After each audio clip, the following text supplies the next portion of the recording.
We're on file number 2 para sa mga taong pumili ng file number 2. Tingnan natin kung anong gustong malaman or gustong sabihin o anong napipil ng person mo para sa'yo.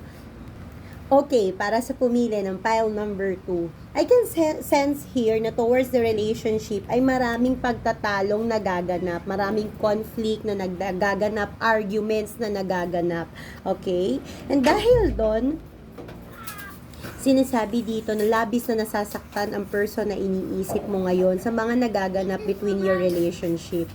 In that sense, hindi siya makagalaw. He cannot decide, she cannot decide. He's the hanged man. So, ibig sabihin, hindi niya alam kung anong gagawin.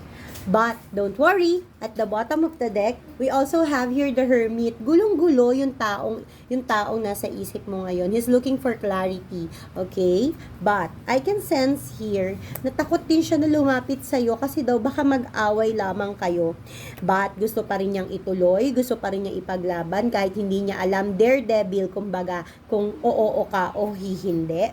And, lastly, may nakikita ako sa inyong reunion. Magkakaayos din kayo in a matter of 4 days or 4 weeks. Ciao!